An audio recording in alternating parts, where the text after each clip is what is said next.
Mardi 6 mai 2025, comprendre le sacrifice. Nous vous accueillons de nouveau sur votre chaîne L'Aventure dans la Parole. Nous partageons ensemble chaque jour des réflexions importantes pour notre foi en Dieu. Nous prions pour que, aujourd'hui encore, par le Saint-Esprit, la paix et la grâce de Dieu nous soient données dans l'étude de sa parole. Notre communauté s'agrandit et c'est grâce à vous. Soyez vous aussi actifs avec nous pour répandre le message et vous pouvez le faire en likant.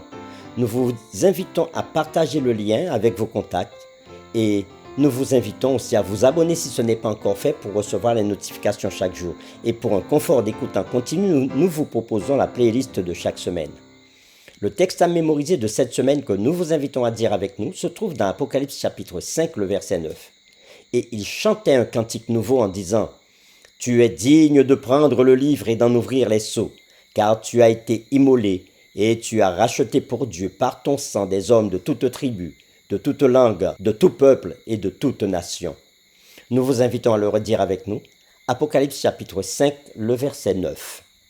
Et il chantait un cantique nouveau en disant « Tu es digne de prendre le livre et d'en ouvrir les sceaux, car tu as été immolé et tu as racheté pour Dieu par ton sang des hommes de toute tribu, de toute langue, de tout peuple et de toute nation. » Quelle est la signification biblique des sacrifices? Quel rapport y a-t-il entre les sacrifices dans la Bible et la prophétie? La réflexion de cette semaine nous aide à répondre à ces questions et aujourd'hui nous le ferons avec la séquence « L'agneau pascal ». Le livre de l'Apocalypse se réfère à Jésus comme l'agneau, près de 30 fois.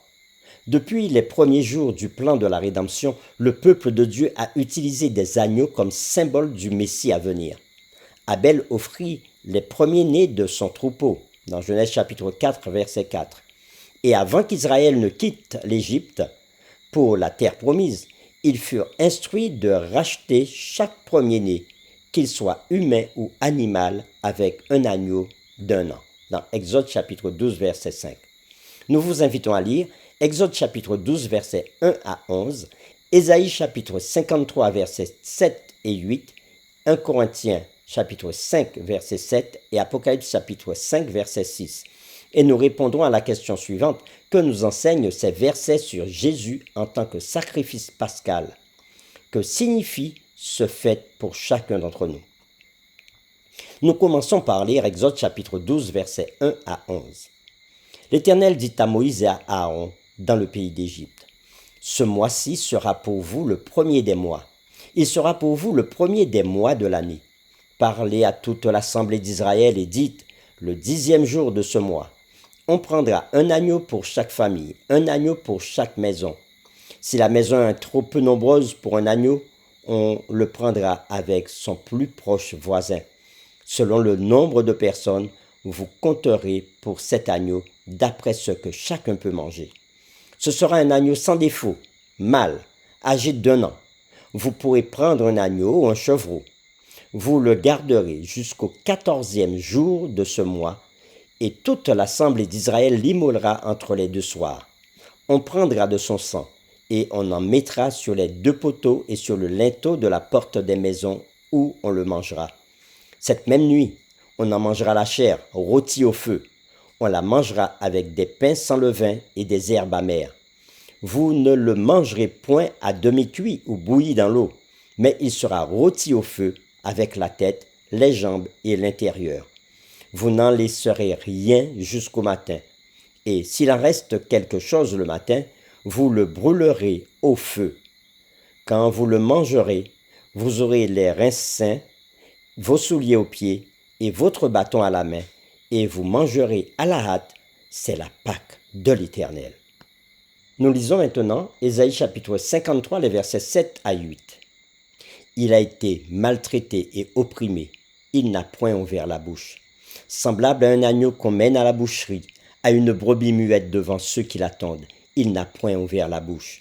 Il a été enlevé par l'angoisse et le châtiment, et parmi ceux de sa génération, qui a cru qu'il était retranché de la terre des vivants et frappé pour les péchés de mon peuple? Lisons 1 Corinthiens chapitre 5, verset 7. Faites disparaître le vieux levain, afin que vous soyez une pâte nouvelle, puisque vous êtes sans levain, car Christ notre Pâque a été immolé. Et nous lisons Apocalypse chapitre 5, le verset 6. Et je vis du milieu du trône et des 4 êtres vivants, et au milieu des vieillards, un agneau qui était là comme immolé. Il avait 7 cornes et 7 yeux qui sont les 7 esprits de Dieu envoyés par toute la terre. Après avoir lu Exode chapitre 12, versets 1 à 11, Ésaïe chapitre 53, versets 7 et 8, 1 Corinthiens chapitre 5, verset 7 et Apocalypse chapitre 5, verset 6, nous répondons à la question que nous enseignent ces versets sur Jésus en tant que sacrifice pascal. Que signifie ce fait pour chacun d'entre nous?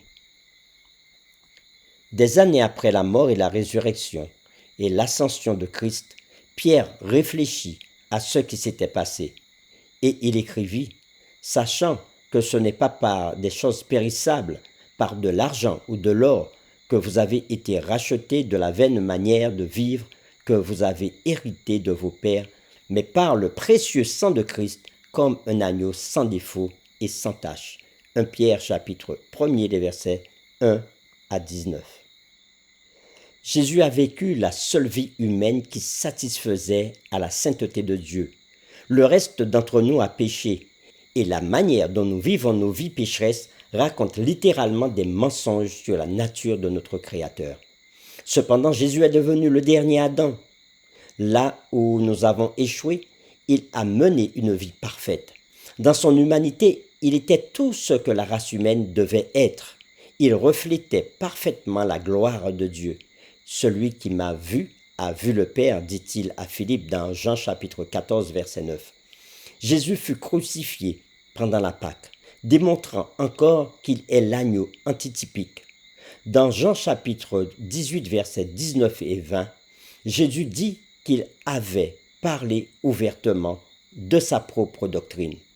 De manière parallèle, concernant l'agneau pascal dans Exode chapitre 12, versets 5 et 6, les enfants d'Israël furent instruits de choisir un agneau pour la Pâque et de le garder ou de le mettre en exposition pendant des jours précédant les sacrifices. Lorsque le grand prêtre interrogea Jésus sur ses enseignements, il fit référence au fait qu'il avait parlé ouvertement dans le temple à la vue de tous.